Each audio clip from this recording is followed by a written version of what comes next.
Ó. Então, muito boa tarde, pessoal. Uma alegria hoje, né, no nosso grupo de pesquisa, receber dois queridos amigos, professor Sérgio Cruz Arenhardt e professor Gustavo Osna. Eu sou tipo um mediador, a gente estava discutindo aqui como é que ia ser a dinâmica antes da admissão de vocês aqui no nosso grupo virtual. Então, eu já me isentei da responsabilidade de só ficar nos bastidores aqui fazendo perguntas, provocações, abrindo espaço para que os outros perguntem, enfim, né? Eu e Luiz, como organizadores, temos essa prerrogativa, né, meu caríssimo amigo Luiz Alberto Reichel? Nós ficamos aqui só nos bastidores, enquanto que as estrelas da tarde, né, professor Sérgio Arenhardt e professor Gustavo Osno, nos brilham, então, com um pouco daquilo que a gente trabalhou nesse curso que foi lançado há uns 10 dias atrás e que, para nossa alegria, ontem ou anteontem já foi citado pelo ministro Luiz Edson Fachin no próprio Supremo Tribunal Federal. Até o professor Gustavo Osna fez hoje uma postagem mostrando ali, né, a citação, o que já nos deixa muito orgulhoso, porque tem um livro, né, com mais ou menos 10 dias do lançamento e já citado, né, nos faz ver que a gente está aí no caminho certo né, de poder discutir e debater cada vez mais esse tema. Qualquer um dos dois professores dispensa a apresentação, mas, enfim, eu tenho por dever de ofício aqui do grupo de pesquisa apresentar primeiro o professor Gustavo Osna, né, professor adjunto da Pontifícia Universidade Católica do Rio Grande do Sul, mestre e doutor pela Universidade Federal do Paraná, né, professor da graduação, especialização e mestrado da PUC e logo no doutorado, né? A gente sabe que a PUC calcula muito, né, esse tipo de pontuação para eventuais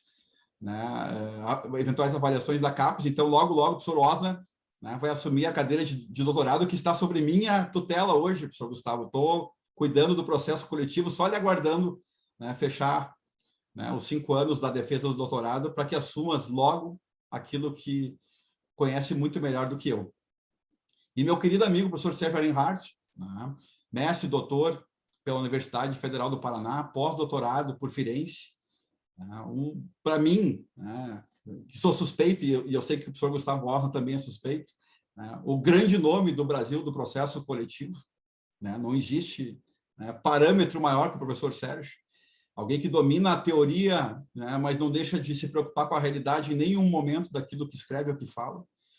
Meu supervisor de pós-doutorado, então, nosso supervisor no curso, né, Osna? Né? Quem nos puxou e quem nos, né, colocou nos eixos. Então, muito me alegra estar aqui com o professor Sérgio. Cumprimentar todos e todas que estão presentes, da pessoa do organizador também, professor Luiz Alberto Reichel, que depois da fala pode eventualmente fazer uma palavra aqui, uma questão ali. Mas, enfim, né, ninguém quer me ouvir, que todo mundo está cansado de me ouvir, todo dia me ouve aqui na PUC. Eu vou passar direto a palavra ao professor Sérgio para, enfim, né, contar alguma coisa dos bastidores do curso e depois, né, falar um pouquinho desse tema tão caro a todos nós que estamos aqui. E muito obrigado, a PUC é sua, né, é sua casa também, e somos todos ouvidos, professor Sérgio. Muito obrigado, professor Marco. Para mim é uma enorme alegria, um prazer estar com vocês aqui, né? Eu sei que as suas palavras são, sobretudo, palavras de amigo e, portanto, precisam ter um certo desconto de todos vocês, né? Até porque, senão, a gente vai ser processado por violação ao Código do Consumidor já. E todo o dinheiro poupudo que a gente ganhou com o livro, que a gente não ganhou nenhum, na verdade, só para dizer para vocês, mas todo esse dinheiro, então, que a gente já não ganhou, né, a gente vai perder com essas ações judiciais que a gente vai ter que responder. E pior para mim, porque eu sou do Ministério Público, não tenho nem como fazer autodefesa. Vocês dois ainda podem fazer a advocacia própria. Eu vou ter que contratar alguém ainda por cima para defender meus interesses, quer dizer, você ir perdendo mais ainda. Mas queria te agradecer muito as palavras, queria agradecer a presença de todos, queria saudar em especial você, né, e o Gustavo, meus amigos e meus companheiros dessa empreitada, dessa jornada com esse livro novo, a todos os demais presentes, ao Reichel, ao Rui, que está aqui, a Micaela, a Hanna, ao Rafael, a todos os presentes, aqueles que eu conheço e aqueles que eventualmente eu ainda não conheça. É sempre uma alegria poder conversar com vocês aí do Rio Grande do Sul, aí da PUC do Rio Grande do Sul, em particular sobre o processo civil. E para nós, acho que para nós três, é uma alegria especial, ainda maior, porque a gente está tratando justamente desse livro novo, que é um livro que a gente elaborou com muito carinho. Surgiu, a ideia da produção desse livro surgiu lá atrás, né? Surgiu, inclusive, quase que concomitante à última edição do Congresso de Unidade e Coletivização do Direito. Quando eu, Marco, Gustavo, a gente decidiu que, quem sabe fosse uma boa ideia a gente seguir, a gente juntar os textos que a gente tinha e as ideias que a gente já estava defendendo sobre o processo estrutural e fazer, de fato, um curso, porque o tema é um tema interessante, é um tema importante, e é um tema para o qual falta, e faltava, e ainda hoje a gente tem uma pouca, né, bibliografia disponível no Brasil. E, no entanto, é imprescindível hoje que a gente estude esse tema e acabe oferecendo para a jurisprudência brasileira, para os tribunais e para a advocacia de modo geral, para o operador do direito de modo geral, pelo menos alguma pauta, que não seja necessariamente uma pauta de atuação, mas que seja uma pauta de discussão, para que a gente possa, pelo menos, a partir dessas obras que têm sido escritas sobre o tema, para que a gente possa pensar o assunto. Né? Nem que seja para dizer, olha, o que você escreveu lá é totalmente errado, discordo totalmente. Mas é legal que, pelo menos, você possa oferecer um caminho para que as pessoas possam dizer, com isso aqui eu concordo, com isso aqui eu não concordo, eu acho que você deveria pensar em tal tipo de aspecto, em tal tipo de tema, deveria abordar por aqui, abordar por ali. E acho que, para nós três, isso foi uma coisa muito legal, né? Porque como foi um livro realmente escrito a 6 mãos, quer dizer, nós todos examinamos o livro inteiro, né, nesse período em que a gente foi escrevendo e depois revisando o livro, então muita coisa acabou surgindo desses nossos encontros, ainda que virtuais, porque a maioria deles ocorreu nesse momento da pandemia. Então, muitas ideias surgiram nessa discussão, pô, o que você acha de tal coisa, o que você acha de tal ideia, o que você acha de a gente defender tal situação, tal tese, tal ideia, tal versão, não sei o quê. Né? E algumas dessas ideias já vinham sendo apresentadas em congressos anteriores. Então, por exemplo, eu me lembro que no último congresso que eu participei, justamente esse congresso de unidade e coletivização do direito, o tema que eu resolvi tratar foi exatamente o tema da estabilização do processo estrutural. De que modo a coisa julgada atingiria o processo estrutural, de que modo a gente deveria tratar o tema da coisa julgada no processo estrutural. E, se vocês forem ver, o capítulo sobre coisa julgada, sobre estabilização da decisão estrutural, é fundamentalmente, em grande medida, aquilo que eu estava pensando naquele momento, com alguns ajustes, com algumas melhorias sugeridas tanto pelo Gustavo como pelo Marco. Então, acho que uma coisa que eu particularmente achei muito legal, né, nessa edição do livro foi essa evolução, né, uma evolução do pensamento de nós três em relação ao assunto. Alguém propunha uma ideia, depois alguém propunha um acréscimo, depois alguém propunha uma outra ideia. Eu me lembro quando o Gustavo, eu tinha sugerido algumas características para pensar o problema estrutural, litígio estrutural, como alguns preferem dizer. E falava lá, fala aí né, do policentrismo, fala disso, fala daquilo, fala da complexidade.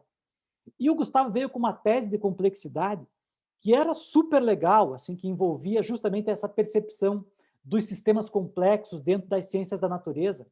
E a partir dessa leitura que ele fez do que significaria essa complexidade, a gente, no fim das contas, desenhou uma série de outras características, por exemplo, para a tramitação do processo estrutural, para a efetivação do processo estrutural e também para essa parte lá da estabilização do processo estrutural. Então, no fim das contas, essas colaborações que são dadas, né, por todos nós, elas repercutem de modo muito interessante sobre o trabalho um do outro. Né? O Marco também, quando escreveu a parte final, ali a parte da efetivação da sentença estrutural, da decisão ou da resposta estrutural, surgiu também com a ideia de a gente apresentar um pedaço ou tocar pelo menos no problema da efetivação extrajudicial, né, dessas medidas, e aí isso me fez lembrar que também havia um trabalho interessante fora do Brasil, sobretudo, na criação de estruturas que são justamente pensadas para esse fim. Né? Não na linha daquilo que já se defendia, como, por exemplo, o professor Zanetti defendia, o professor Antônio Cabral defendia sobre a criação de estruturas de apoio, mas a ideia de quase que uma contratação de um terceiro que vai realmente implementar essa decisão ao longo do tempo. né? Algo que também está lá, depois colocado no livro, à luz dessa experiência estrangeira. Então, acho que o legal que a gente acabou conseguindo obter dentro da obra foi justamente esse entrelaçamento das ideias que são colocadas aqui. Não dá para dizer que nada seja original de qualquer um de nós três, né? Tudo, no fim das contas, é um grande trabalho conjunto de nós três em relação a esse tema. E eu acho que, dito isso, é importante que a gente, pelo menos, comece a pensar de que forma isso tudo pode impactar a nossa atividade, o nosso trabalho dentro do processo de forma geral, né?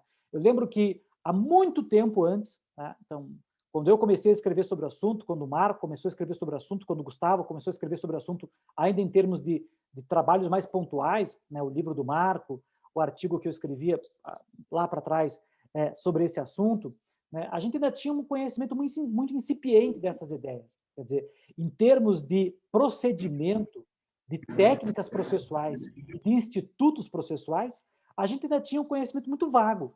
A gente tinha alguma ideia a defender, né, alguma coisa para poder dizer sobre o assunto, mas ainda eram conceitos muito primitivos. A gente não tinha ainda definidamente o que serviria esse assunto, quem sabe se houvesse algum tipo de utilidade para esse tema, quem sabe alguém pudesse utilizar isso de alguma forma. Enfim, tudo isso era muito vago.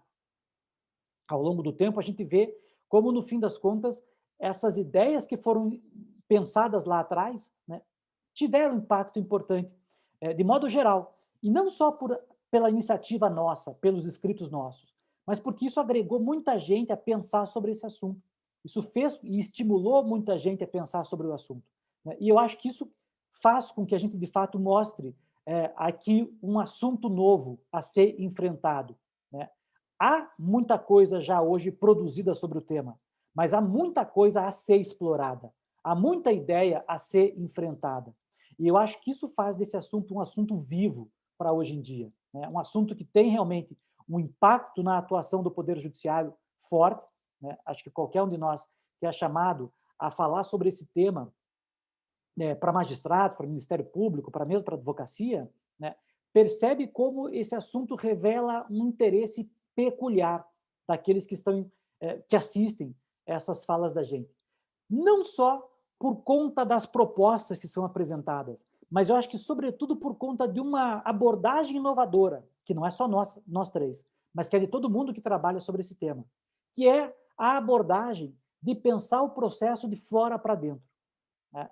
Eu acho que isso foi um dado interessante e muito cultivado para todo mundo que tem escrito sobre processo estrutural. Ao invés de a gente olhar para o procedimento do Código de Processo Civil, da Lei da Ação Civil Pública, do Código de Defesa do Consumidor ou de alguma outra coisa, a gente está tentando pensar. Veja o problema que você tem que enfrentar. Veja a dificuldade que você tem que abordar. Trace as características desse problema. Tente achar quais são as peculiaridades desse problema. E, a partir daí, tente desenhar um procedimento capaz de adequar e de dar resposta efetiva para esse caso. Eu não quero parecer um falso modesto, mas não é essa a hipótese. Mas o que eu acho interessante de todo mundo que tem escrito sobre esse tema é que, para escrever sobre um tema como esse, é preciso, num primeiro momento, que a pessoa tenha um domínio muito bom dos conceitos tradicionais do processo, para poder entender até que ponto esses conceitos tradicionais podem ser levados, até onde eles oferecem uma resposta que é efetiva, até onde a gente continua com fetiches no processo civil que precisam ser desmistificados, né? E acho que esse é o dado mais importante. A gente, volta e meia, insistem na impossibilidade de dar certo tipo de tratamento, porque ainda cultiva alguns mitos do processo que, a rigor, de fato, já deveriam ter sido há muito tempo vistos por nós como mitos, né? O Marco, volta e meia, fica brabo com um fulano que escreve lá nem sei se é um grupo onde aqueles caras escrevem, mas um cara que escreve sobre garantismo processual, e o Marco fica bravo, porra, olha que barbaridade que esse cara escreve, que barbaridade, vamos responder a ele, vamos interpelar judicialmente esse cara aí, né? Mas a questão é, a rigor, esse cara está simplesmente reproduzindo uma forma de pensar clássica. A rigor, o grande problema dele não é o que ele diz. A rigor, o grande problema dele é que ele está tão preso a estruturas velhas, que ele nem sabe que está preso a essas estruturas velhas. Ele não consegue perceber, né? É quase que um fetiche mesmo psicológico. A pessoa que não consegue sequer perceber, né, o quão arraigadas essas ideias estão na mentalidade da pessoa, que não consegue também sair dessa caixinha, dessa forma de pensar o processo. E o que eu acho interessante em todo mundo que tem trabalhado o processo estrutural é isso. É essa percepção de que eu sei o que eu estou falando, eu sei como é que as coisas funcionaram até hoje, e eu sei o que é preciso para que essas coisas funcionem de outro jeito à luz desse tipo de problema que eu preciso enfrentar. De modo que eu tenho condições de mostrar para a doutrina clássica que aquilo que foi posto pode servir para lá, mas para cá não pode servir mais. Tem que ser repensado. E em que medida tem que ser repensado? O que está na base daquela estrutura, daquele instituto? E o que eu posso fazer para que essa base principiológica seja preservada, mas gere um outro tipo de conceito, gere um outro tipo de ideia mais adequado a lidar com essa nova realidade. Eu vejo que aquilo que o pessoal, de forma geral, escreveu sobre processo estrutural, na primeira edição, por exemplo, do curso daquela coletânea que eu coordeno com o Marco sobre processo estrutural, muito daquilo não tem sido empregado mais, exatamente, não tem sido empregado mais só para tratar de processo estrutural. Muito daquilo que está colocado lá, hoje, já é objeto de tratamento para a pessoa escrever sobre cooperação judicial, sobre estruturas de apoio para a execução tradicional mesmo, sobre formas de comunicação, sobre representação adequada, sobre participação no processo. Sou Gustavo mesmo, né, tem pesquisado e feito, e tem um trabalho muito interessante sobre uma releitura das intervenções de terceiros à luz de um outro conceito de participação dentro do ambiente do processo. Né? Enfim, há uma série de informações novas que foram acrescentadas pela doutrina, muito estimuladas por aquilo que se tentou desenvolver com base no processo estrutural. Quer dizer, o processo estrutural hoje virou uma desculpa, talvez, para a gente poder rever uma série de conceitos que para nós eram tradicionais. E acho que isso é a coisa mais legal dentro desse movimento que se criou em volta desse assunto. Né? O assunto se tornou hoje um importante tema, de fato, de pesquisa, mas a reboque dele, a gente também vê hoje uma série de outros institutos que têm sido repensados, muito pelos questionamentos que surgiram a partir dessas perguntas primeiras que foram feitas lá sobre o processo estrutural. Mesmo de volta, o tema da estabilidade, né, da coisa julgada, digamos assim. Esse é um tema que tem sido pesquisado e repesquisado com base em outras premissas, em grande medida por força dessas preocupações que se colocaram diante das questões postas pelo processo estrutural. É claro que quem pensa num processo estrutural não pode pensar numa decisão estanque, numa decisão que resolva e seja a única a resolver um problema complexo, um problema prospectivo, como são os problemas tradicionalmente ligados ao processo estrutural. Só que quando a pessoa percebe que ela precisa rever os conceitos de estabilidade para esse tipo de medida, muitas vezes ela percebe também que pode e deve rever esses conceitos para outras situações, para outros casos, não necessariamente estruturais. Por isso que eu costumo dizer, quando eu falo estrutural, que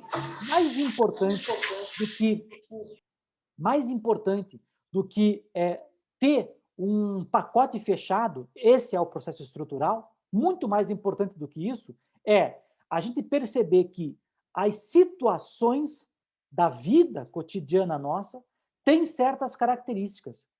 E o processo tem que responder a essas características com alguns institutos. Então, se essas características estiverem todas elas naquela situação, então talvez o processo vá ter todas aquelas instituições, aqueles institutos para dar resposta àquela situação da vida. Mas se uma realidade concreta tiver algumas daquelas características, tiver alguns daqueles problemas existentes, então, quem sabe o processo adequado não seja esse processo que contenha todas aqueles institutos, mas que contenha alguns daqueles institutos. O que mostra que, no fim das contas, o processo estrutural ele é muito mais uma forma de reler a técnica de proteção adequada à realidade do que propriamente um modelo fechado, enclausurado, de procedimento. É isso que eu acho que a gente não deve evitar de pensar, de supor, porque, às vezes, eu acho que é isso que tem acontecido. A pessoa pensa em processo estrutural, ela pensa numa formatação pré-definida de um procedimento e de alguns institutos. E, a meu ver, a coisa não pode ser assim. Esse é um grande problema que o direito brasileiro sempre teve para lidar, inclusive, com casos individuais, e que a gente começa a superar e não pode correr o risco de voltar a viver naquele ambiente antigo, naquele ambiente em que a gente acha que as coisas são resolvidas ou é pelo rito ordinário, ou é pelo rito sumário, ou é pelo rito sumaríssimo, ou é pelo rito especial. Saiu daí, eu não sei fazer mais nada. Não pode. A gente está acostumado a supor classificações processuais e supor que a realidade tenha que se adequar a essa classificação. Quando, no fim das contas, e essa é a beleza do processo civil, a situação devia ser justamente o contrário.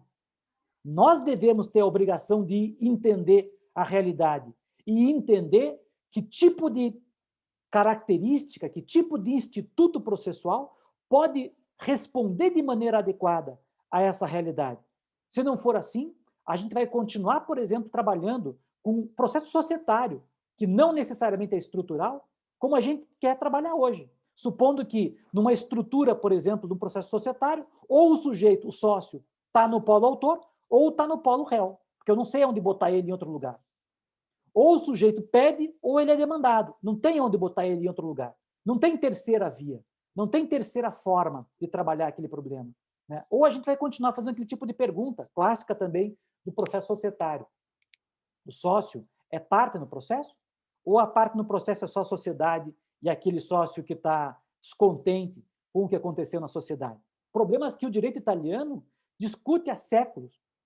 O direito italiano, no processo civil italiano, houve um ano com 4 edições da revista italiana de direito processual, com um artigo só, dividido em 4 partes, tão grande que ele era. Na verdade, era quase um livro.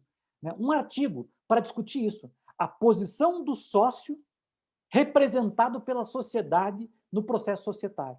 Quer dizer, isso pode ser até muito bonito, pode fazer uma bela massagem cerebral na gente, mas o fato é que nada disso responde à realidade. O sócio não quer ler as 1000 páginas que foram colocadas ali. Ele quer saber como é que eu fico, como é que fica a minha situação dentro dessa circunstância concreta.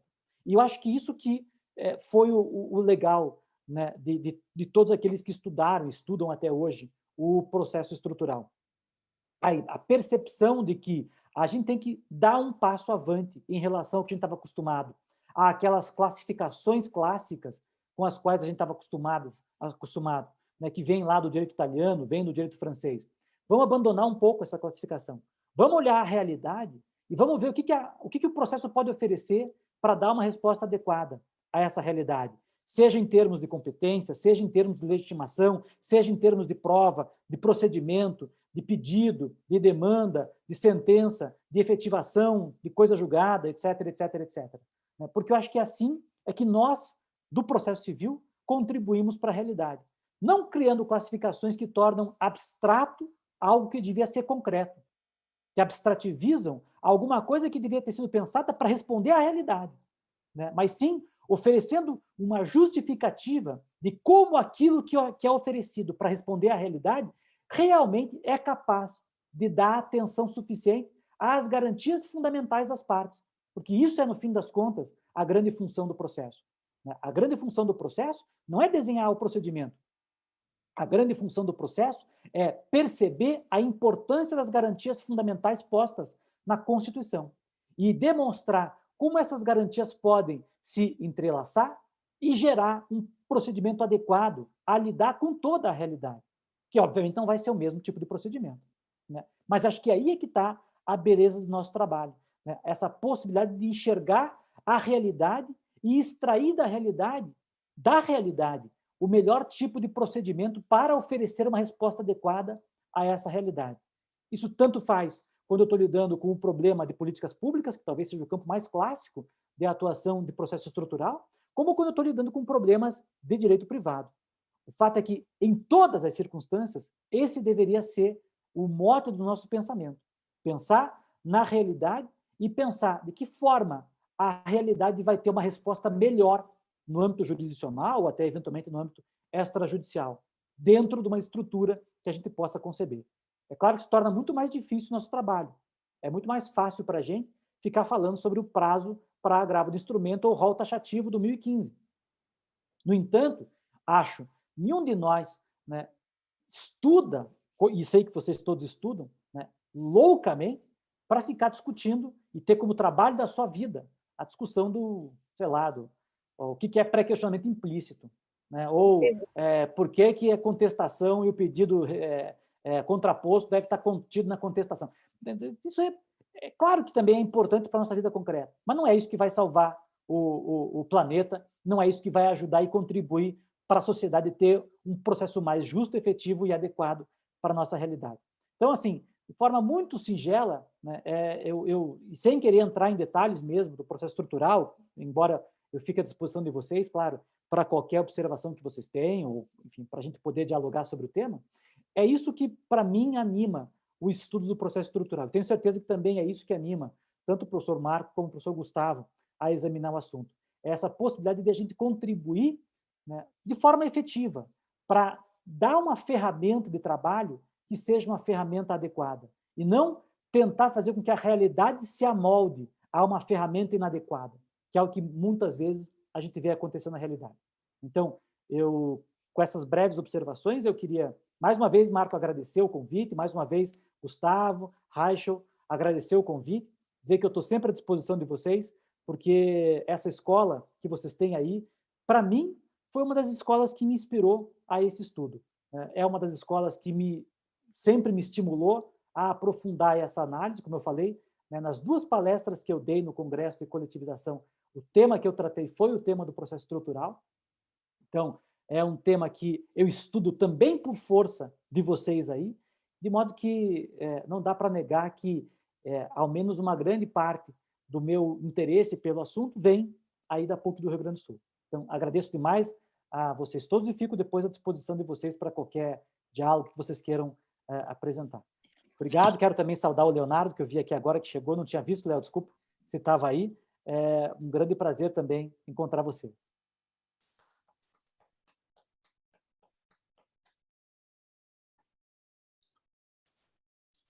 Bom, o que eu mais gosto no professor Arenhard é que tem gente que podia falar 5 horas aqui e não chegar perto das informações que ele nos trouxe em 20 minutos. É assombroso, né? Ver um conhecimento tão expansivo num curto espaço de tempo, né, que a gente deu para os nossos palestrantes hoje. Então, parabéns, Sérgio. Eu acho que eu vou passar essa palestra aos garantistas para eles entenderem um pouco do que a gente está falando aqui, né? Porque eu vou te contar, tá feia a coisa. Mas, enfim, eu já estou na outra batida, já tomei tanto xingão teu que eu já larguei de mão esses caras.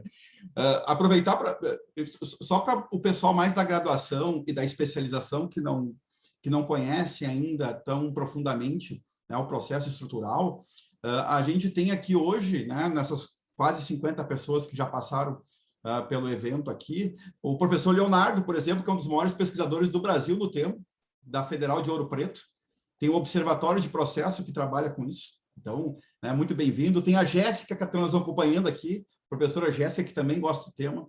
A professora Luana já trabalhou com o tema no mestrado, já é mestre, né, tarimbada nisso, já vai para o doutorado.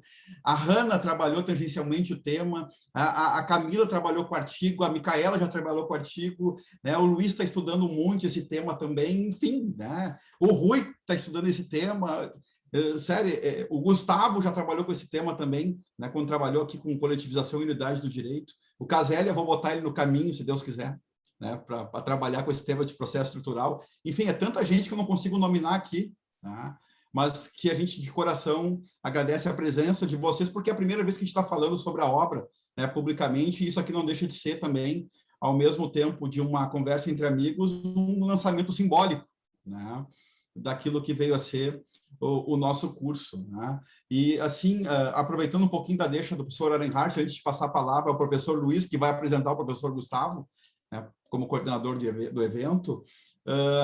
Ontem mesmo, professor Sérgio, eu fiz a arguição de uma dissertação de mestrado na UNOESC, que a gente não imagina que esteja trabalhando o tema. Porque a gente conhece os polos, né, brasileiros que já estão trabalhando com o tema há um tempo, Federal do Paraná, PUC do Rio Grande do Sul, Federal do Espírito Santo, Federal da Bahia, eu e o professor Sérgio já fizemos a banca do Galdino lá, sensacional, né, a UERJ, né, a USP, ou seja, a gente já tem os polos em que a gente já conhece quem está trabalhando com o tema. Agora, eu, nos últimos meses, né, tive a oportunidade de arguir uma dissertação de mestrado na Unibrasil e ontem na UNOESC.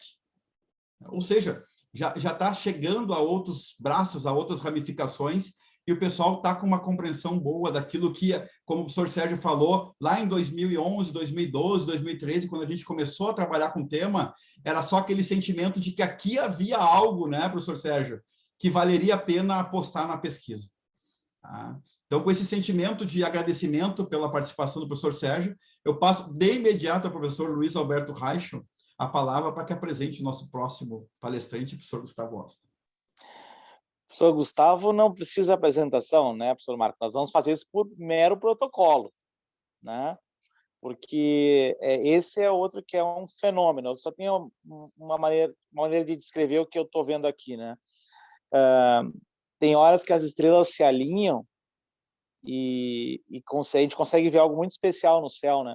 E quando eu vejo aí o Sérgio, o Marco e o Gustavo alinhados, escrevendo um curso sobre um tema desses de ponta, gente, isso é algo especial. A gente, às vezes, não se dá conta quando está diante de algo muito especial.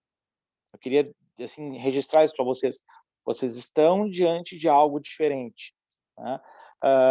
Algumas vezes, são 20 e poucos anos que eu ando aí estudando o processo, e algumas vezes a gente vê algumas coisas diferentes.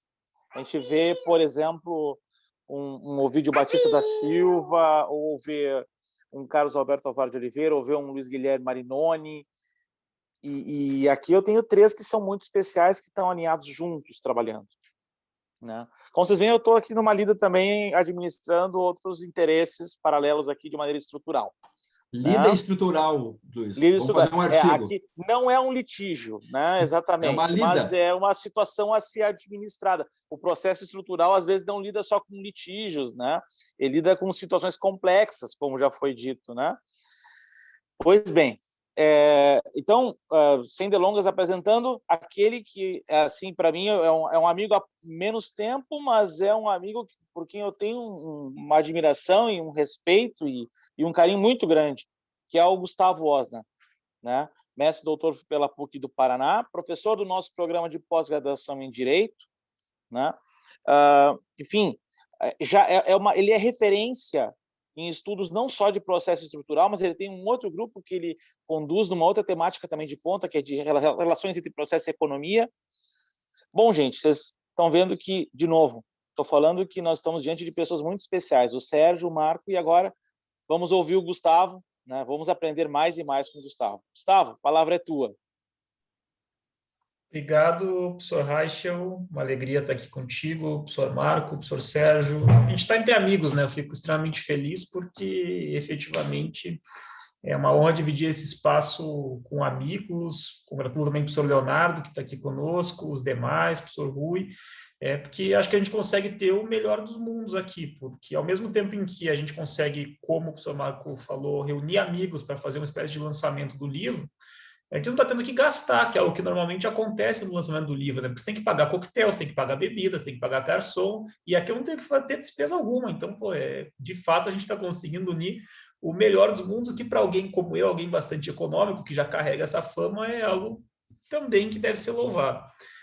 Falar depois do professor Sérgio, na verdade, falar junto com o professor Sérgio em evento, em qualquer ocasião, é sempre um desafio, porque eu sou basicamente aquela banda que ou toca antes da banda principal e ninguém quer ouvir, ou toca depois da banda principal, como hoje, e também ninguém mais quer ouvir, né? Porque já ouviram o que tinham para ouvir. Então, eu prometo ser muito breve aqui, só tecendo algumas considerações que me parecem adicionais, na mesma linha do que o professor Sérgio fez, sem ingressar minuciosamente em características e peculiaridades do que a gente trata aqui como processo estrutural, mas mais endereçando o problema e mais tentando, de alguma maneira, endereçar o que nos levou a estudar essa temática, o que nos levou a estudar essa situação. E aí eu parto aqui de um caso. Eu queria começar essa minha breve fala relatando para vocês uma situação que aconteceu no município aqui em que eu moro, em que o professor Sérgio mora, em que o professor Rui mora, que é o município de Curitiba.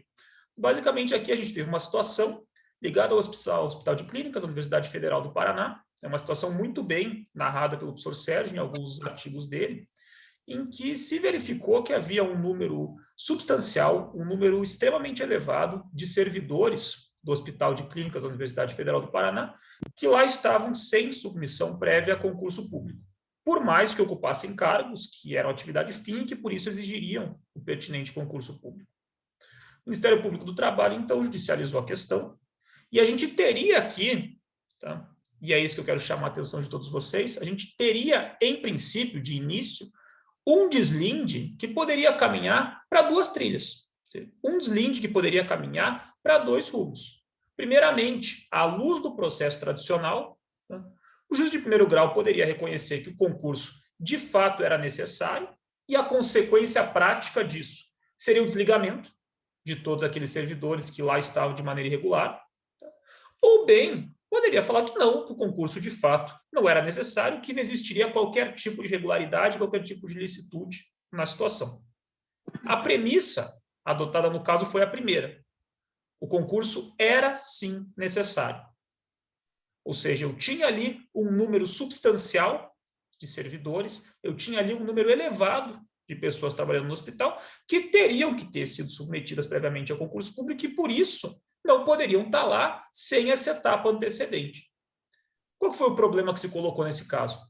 Objetivamente, por mais que essa fosse a constatação jurídica, a consequência que ela viria a trazer seria trágica.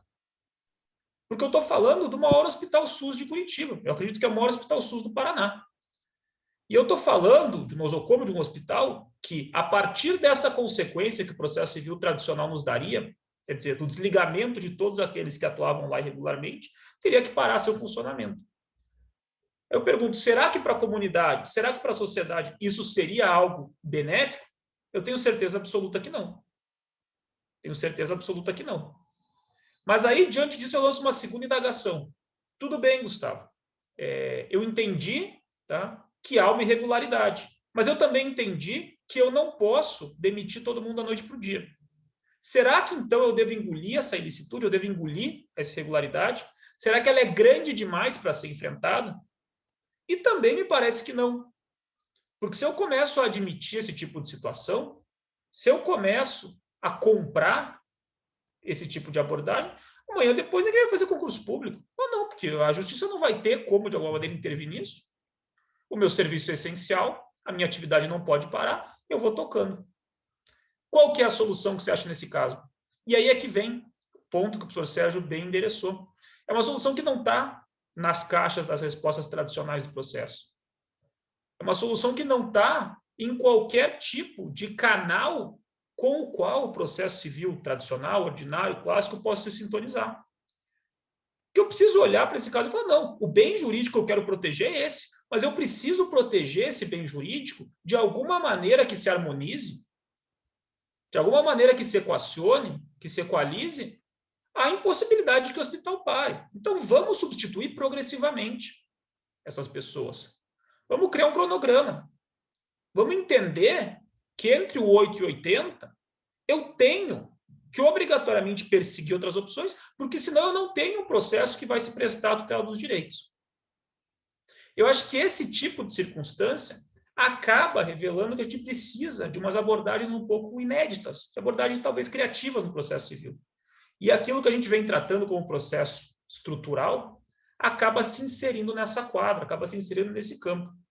E é legal a gente entender que esse tipo de problema, quer dizer, essa espécie de situação que é complexa, que é prospectiva, que é por vezes multipolar, ela tem se tornado cada vez mais recorrente na nossa realidade. Fala, Gustavo, por que ela tem se tornado mais recorrente na nossa realidade? Quer me parecer que ela tem se tornado mais recorrente na nossa realidade por alguns fatores. Quer dizer, eu acho que aqui eu tenho uma causalidade adequada que é plural, que é múltipla. Entre eles, se encontra talvez o mais sério, que é o fato de a gente não aceitar mais varrer irregularidade para debaixo do tapete. Que bom! A gente tem problemas estruturais há muito tempo na realidade brasileira. Que bom que agora a gente está enfrentando esses problemas. Tem uma ação civil pública que acabou se valendo de um percurso tido como estrutural no estado do Rio de Janeiro, perdão, no município do Rio de Janeiro, que versava sobre a impossibilidade de acesso de pessoas com deficiência física em estações de transporte público. Porque, efetivamente, a inicial instruída com foto das estações, não tem jeito algum do cara entrar lá. É impossível. Isso perdurou durante décadas. Até que chegou um momento em que a gente não vai mais varrer isso para debaixo do tapete. Só que aí eu pergunto, é possível sanar esse tipo de situação da noite para o dia? Parece que não, quer me parecer que não. A gente tem limites materiais. Às vezes a gente tem instituições formais que obstam a concretização do direito. Às vezes a gente tem instituições que não são visíveis, que são instituições sociais, fatos sociais, mas que também obstam a concretização do direito. Eu acho que isso tudo acaba nos levando à conclusão, à constatação, então, de que a gente precisa ter novos ferramentais, precisa ter novas linhas de conexão do processo. E é isso que a gente tenta defender no nosso livro. Fala, Gustavo, mas será que isso não é ativismo judicial? Para mim, esse é um tipo de debate até que me parece partir de uma premissa pouco inteligente. A gente está falando de coisas diferentes. Tá? Eu não estou dizendo aqui que o judiciário deva ou não deva intervir, atuar, participar desse tipo de debate, desse tipo de seara. Eu acredito que ele deve, mas não é nem isso que eu estou falando. O que eu estou falando é que, faticamente, isso já acontece. E uma vez que, faticamente, isso acontece, a gente precisa aprimorar o funcionamento da atividade jurisdicional nesse tipo de campo, especialmente em matéria de política pública. A gente precisa criar algum tipo de abertura para que esse funcionamento seja ótimo. Para que, no caso da estação de metrô no Rio de Janeiro, o judiciário não vire para o poder concedente, para a concessionária, e fale, olha, adequo isso em 24 horas, adequo isso em 48 horas. Não tem como. É inviável, não é factível. Então, se trata, na verdade, de tentar criar uma solução que efetivamente dialogue, uma solução que efetivamente se relacione com a proteção imprescindível ao direito material, com a proteção necessária ao direito material. No nosso livro, a gente buscou abordar algumas características desses problemas que se inserem nessa quadra. Eu acho que essas características podem ser vistas na esfera privada, eu acho que podem ser vistas no setor público, e a gente também tentou traçar algumas linhas que o processo pode adotar, algumas linhas das quais o processo pode, deve se servir, sistematizando as ideias que vêm sendo construídas nessa arena, nesse campo. E quando eu falo aqui que a gente procurou traçar algumas linhas, que a gente procurou trazer algumas características, e com isso eu já encaminho aqui o final dessa minha brevíssima exposição, como eu falei que ela seria, para que a gente tenha também os minutinhos finais para debate, é porque eu compartilho de maneira rigorosa, de maneira plena, do que o professor Sérgio falou. A gente não pode aqui criar mais um monstro que venha enclausurar a prática processual. O objetivo não é esse, o propósito não é esse, o intento, de maneira alguma, não é esse. Eu fiz questão de falar, inicialmente, de um caso, né, porque é interessante a gente notar, na minha visão, o processo estrutural, ele parte da realidade para a teoria, e não o contrário. Isso aqui é uma resposta dada faticamente para problemas concretos. E não uma teoria que posteriormente foi encampada no âmbito dos tribunais. Ah, Gustavo, mas isso não fere o contraditório? Isso exige releitura. Isso exige releitura de N discursos clássicos. Mas eu acho que para a gente ter um processo minimamente efetivo e capaz de tutelar essa espécie de situação, essa é uma releitura que não pode ser adiada, essa é uma releitura que deve ser encampada, e é uma releitura que, enfim, a gente tenta trazer aqui, o professor Leonardo também tenta trazer isso em vários aspectos, em vários trabalhos, e vem sendo enriquecida diariamente, semanalmente, pela nossa doutrina. Professor Marco, acho que era isso, agradeço a todos pela atenção, fico à disposição para debaterem sempre que quiserem. Posso nem agradecer o convite, porque já o fiz e porque eu estou na minha casa, né? Então, eu, na verdade, aqui, esse grupo também já foi meu grupo por um semestre, então estou quase aqui, quase como dentro da minha casa, mas fico muito feliz por poder voltar aqui e por poder participar desse debate. Obrigado, professor Marco.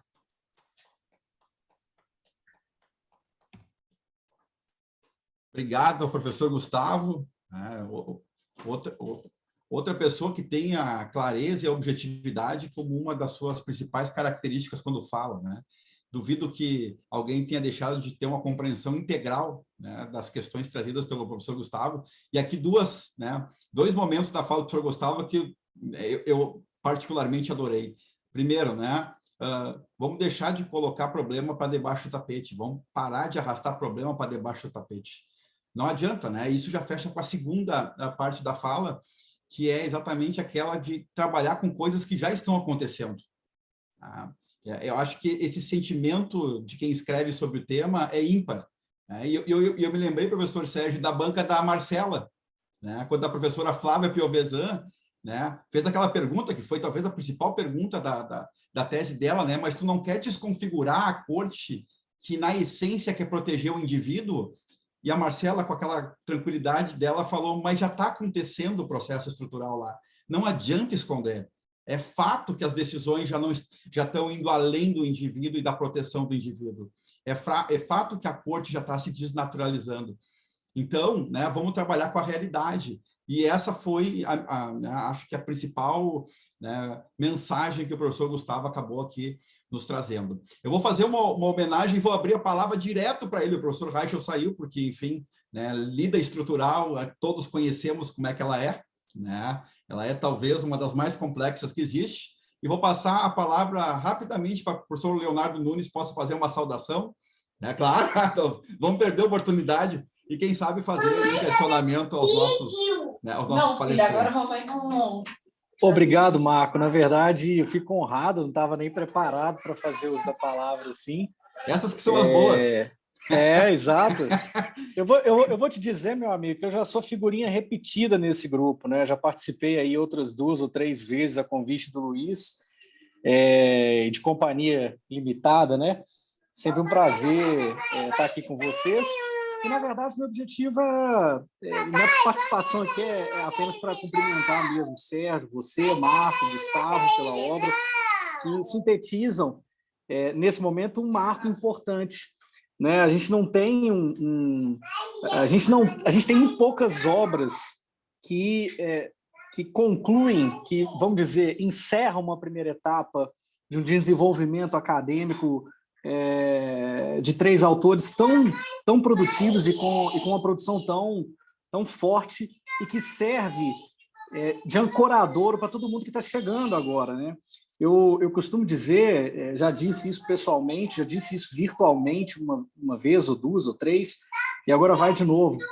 O Sérgio é o meu farol, e acho que é o farol de muitos de nós aqui nessa sala, né? Ainda me lembro, em 2016, nas jornadas de processo, lá em Porto de Galinhas, as pessoas acham que vão para Porto de Galinhas, para a praia, né? Passear, eu nem vi a areia da praia naquelas jornadas, e foi a primeira vez que eu vi o Sérgio falar a respeito do tema. Enfim, fiquei completamente cativado por isso.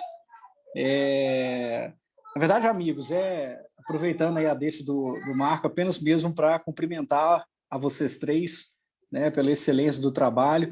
Ouvindo o Osna falar, Gustavo, me lembrei do primeiro artigo que eu li seu, no tema Too Big to Fail, e, cara, foi impressionante. Sabe aquela leitura que você faz assim, é impressionante como é que está aqui, né? E realmente você, usando uma expressão de jogar debaixo do tapete, né, Marco? Algumas coisas tão óbvias que já estão acontecendo que muitas vezes as pessoas têm medo de falar, olha, cara, alguém tem que resolver, né? Como nós vamos resolver? O emprego da melhor técnica, né? Enfim, gente, eu me sinto privilegiado de estar participando desse movimento. O tema é vivo, como o Sérgio falou, tem muita oportunidade. Aproveito aí para fazer a saudação a todos e mandar um abraço para os meus queridos mestrandos que também estão acompanhando aí, o Kessler, a Amanda e outros devem estar acompanhando por aí também. Te devolvo a palavra, meu amigo. Obrigado. Obrigado, professor Leonardo Nunes, né, pela sempre elogiosa, né, participação que tem com a gente aqui. Eu ia passar a palavra para o professor Rui, né? O professor Rui pediu ali 3 vezes já para mim, né, professor Rui? Então, gostaria que... Pediu, tu acabou de fazer assim. Ele esteve com a gente na semana passada, nos deu uma aula que a todos emocionou, o professor Sérgio e o professor Gustavo, falando né, de toda a carreira de magistrado e de acadêmico, enfim, né? Tem gente que até hoje não parou de chorar, né? Tamanha foi o toque sentimental que ele deu à fala. E outra, ele falou 1h30 para escapar das perguntas, foi uma técnica que ele utilizou já, né? Como, como alguém sabedor do que acontece aqui no nosso grupo. Enfim, por favor, professor Rui. Ai, meu Deus do céu. Oi, gente, boa noite a todos. Quero, então, fazer minhas palavras do Léo. Enfim, é muito bacana ter, primeiro, o privilégio de estar com vocês aqui. É um grande privilégio mesmo. Eu estava pensando agora há pouco, e posso até me confidenciar rapidamente, que eu não tenho uma faculdade, uma universidade que me banque academicamente, sabe? Eu vim de uma faculdade estadual, me formei na UEL, fiz o meu mestrado na Federal do Paraná e depois o doutorado em Lisboa, com reconhecimento pela Federal do Paraná. Então, talvez a minha escola seria a Federal do Paraná, mas eu não dou aula lá. Dou aula na Curitiba. Curitiba é uma universidade de quase 70 anos de existência que foi comprada por um grupo novo, o Grupo Ânima, que está hoje com umas 16 instituições de ensino superior. E nós, do Unicuritiba, deixamos de ser o Unicuritiba e somos um grande grupo. E nessa troca de dono, eu fui para a PUC e também estou como vamos dizer assim, um professor contratado temporariamente na PUC. E eu vim pensando aqui, como eu participo de tantas coisas acadêmicas graças aos meus amigos, né? Graças aos convites que eu recebo e não é graças por exemplo, a uma universidade, a um grupo de estudo da universidade. Muito pelo contrário, eu mantenho meu grupo de estudo com muita dificuldade dentro da Unicuritiba. Então, eu quero aqui dizer que eu estou aqui mais para agradecer, de fato, essa oportunidade de voltar aqui, estar com vocês e parabenizar os autores por essa obra tão bacana, já reconhecida no Supremo, quer dizer, muito legal, e dizer que, para mim, além de ser uma grande honra, acima de tudo, é uma felicidade enorme rever os amigos. E, obviamente, sempre tem que passar muito tempo falando de outras coisas para não ter que enfrentar nenhum tema sério. Então, é isso aí. Um abraço. Obrigado. Obrigado, professor Rui. A gente tinha combinado de ficar até às 19, porque todo mundo tem algum tipo de compromisso agora, principalmente o professor Sérgio, eu e o professor Oslo. O professor Oslo, né, já tinha pedido para ser pontualmente até às 19. Eu acho que dá, assim, tempo, não vai ter sorteio. O professor Rui está pedindo ali sorteio. Não dá, não tem como, não temos condições materiais. A gente sabe que as editoras estão cada vez, né, mais restritas em dar obras aos autores, mas, enfim, fica o convite, né, para acessarem o site, darem uma olhadinha. Tem o e-book, eventualmente vai ter na PUC lá, eu e o professor Osman vamos deixar nossas contribuições lá para a nossa querida biblioteca, para vocês poderem curtir. E se alguém tem alguma pergunta, né, assim, em 2, 3 minutinhos, que a gente possa fazer um bate-volta, fiquem bem à vontade para perguntar tanto ao professor Sérgio quanto ao professor Gustavo. Eu vou falar sobre o tema amanhã, então eu me furtei de falar hoje, né, para que a gente pudesse ouvir realmente, né, os dois maestros aqui. Alguém tem alguma pergunta? O professor Leonardo tem uma pergunta lá, já levantou a mão. Ô, Marco, eu não vou fazer pergunta, cara. Eu só quero fazer 2 registros. Primeiro, que eu estou morrendo de saudade de Poa. Essa pandemia precisa acabar logo para a gente fazer a 3ª edição do Congresso Internacional de Coletivização e Unidade do Direito. Dessa vez, em homenagem ao nosso querido Sérgio. Precisa acabar logo essa porcaria para a gente se reunir, né, cara? Tantos amigos assim, eu fico empolgado ouvindo o Rui dizer. Léo, só para complementar, quando a PUC, enfim, resolveu não abrir por causa da pandemia, e quem sabe fazer online, eu vetei. Nem ouvi o professor Sérgio.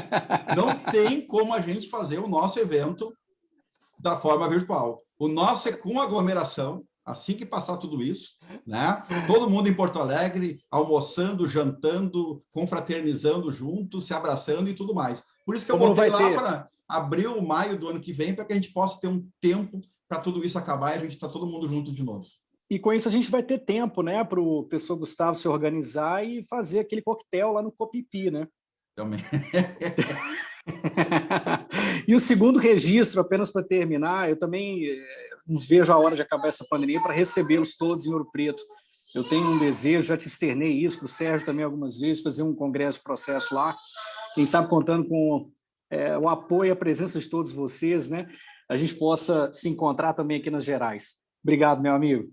Nos dando passagem, hotel e comida, a gente vai. É o que a gente precisa. Você tem crédito, você tem crédito. Então tá. Alguém, obrigado, Léo. Alguém tem alguma pergunta? Podemos ir para o encerramento? Jéssica? Não? Não, tranquila? O Gustavo sempre quer perguntar, também não. Eu já digo sim e não, né? Que é para encerrar. Oi, Jéssica. Não, eu não tenho pergunta, eu só quero agradecer mesmo assim, a disponibilidade de colocar lá no grupo. Acho que é uma grande oportunidade. Professor Sérgio, eu que estudei pelos livros dele na graduação, o meu é aquela edição rosa, que está até em BH, e também o meu livro já está aqui. Eu uso com os meus alunos da graduação, e eu acho que o mais legal é essa sistematização também do processo coletivo do professor Osna e do professor Sérgio também. A sistematização, assim, é muito, muito legal. Só agradecer mesmo a disponibilidade. Obrigado, Jéssica. Valeu, obrigado por estar aqui presente com a gente. Pessoal, então é isso. Maravilha. O livro está lançado, esperando a leitura de vocês, as críticas, né? Como o professor Sérgio adiantou, a gente não tem medo de crítica, a gente quer dialogar com as críticas, né? Quanto mais crítica, mais dialogado for o negócio, melhor, né? As coisas vão ser para o futuro. Agradeço a presença do professor Sérgio, do professor Osman, de todos que estiveram aqui presentes. Dou por encerrada a sessão para que a gente possa, enfim, curtir um pouco a família também, que é a nossa missão maior aqui também. Obrigado mais uma vez. Obrigado, Marco. Obrigado a todo mundo aí pela presença e, de fato, estamos esperando as críticas de vocês. Obrigado mesmo a todos. Obrigado, pessoal. Obrigado, Marco. Obrigado, Sérgio. Esperando as críticas de todo mundo, menos dos meus orientandos. Esses não podem criticar, não. Deles é só elogio. Maravilha. Tchau, tchau, pessoal. Até, valeu. Tchau.